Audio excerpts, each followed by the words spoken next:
ସୁଦଶା ବ୍ରତ ଦିନ ଧଳା ଶାଢ଼ୀ ନାଲି ଚୁଡ଼ି ପିନ୍ଧି ଲକ୍ଷ୍ମୀ ବେଶରେ କରିଦେଲି ଠାକୁର ପୂଜା। ତାପରେ ସ୍ୱାମୀ ପାଖରୁ ନେଇଗଲି ଟିକେ ଆଶୀର୍ବାଦ।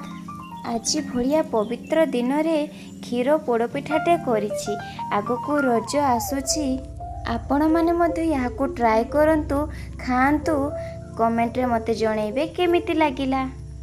ପ୍ରଥମେ ଗୋଟେ କପ୍ ଅରୁଆ ଚାଉଳକୁ 5ରୁ 6 ଘଣ୍ଟା ପାଣିରେ ବତୁରେଇବା। ଚାଉଳ ଏବେ ଭଲ ଭାବରେ ବତୁରି ଯାଇଛି। ଏହାକୁ ଗୋଟେ କପ୍ ପାଣି ନେଇକି ଆମେ ଗ୍ରାଇଣ୍ଡିଙ୍ଗ କରିନେବା। ଧ୍ୟାନ ଦେବେ ପିଠଉଟି ଯେମିତି ବହୁତ ବହଳିଆ କିମ୍ବା ପତଳା ହେଇନଯାଏ। ପିଠଉର କନସିଷ୍ଟେନ୍ସି ଠିକ୍ ଏମିତି ରହିବ। ଜନ୍ତୁଣି ପାଇଁ 1 ଲିଟର କ୍ଷୀର, 1 କପ୍ ଚିନି, ଅଳ୍ପ କିଛି କାଜୁ, ଅଳ୍ପ କିଛି ନଡ଼ିଆକୁ କୋରିକି ନେଇଛି ଏବଂ କାଟିକି ନେଇଛି। 4ରୁ 5ଟି ଗୁଜୁରାତି, ଅଳ୍ପ କିଛି ପନିର ଫ୍ରାଏ କରିକି ନେଇଛି। ଚାଲନ୍ତୁ ଜନ୍ତୁଣି ପ୍ରସ୍ତୁତ କରିବା।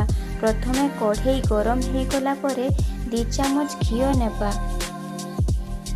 ଗୋଲ୍ଡେନ ବ୍ରାଉନ୍ ହେବା ଯାଏ କାଜୁକୁ ଫ୍ରାଏ କରିନେବା। ତାପରେ ନେଇଥିବା 1 ଲିଟର କ୍ଷୀର, ଗୁଜୁରାତି, ଚିନି, ନଡ଼ିଆ କୋରା ଏବଂ ନଡ଼ିଆ କଟା ନେବା। ଯେତେବେଳେ କ୍ଷୀର ଭଲ ଭାବରେ ଫୁଟିଯିବ,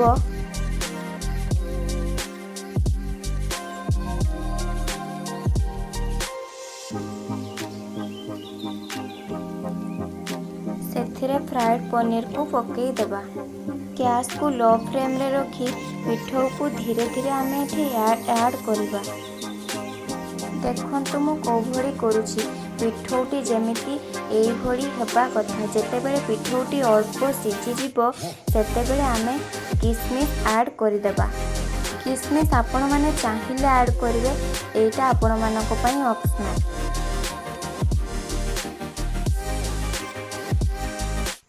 ଦେଖନ୍ତୁ ଜନ୍ତୁଣିକୁ କେଉଁ ଭାବରେ ପ୍ରସ୍ତୁତ କରିଛି। ଆପଣମାନେ ମଧ୍ୟ ଏଇଭଳି ରଖିବେ। ଏବେ ଗୋଟେ ପ୍ୟାନ୍ ନେଇ ସେଥିରେ କଦଳୀ ପତ୍ର ନେବା। କଦଳୀ ପତ୍ର ଉପରେ ଭଲ ଭାବରେ ଘିଅଟିକୁ ଆମେ ସ୍ପ୍ରେଡ୍ କରିନେବା।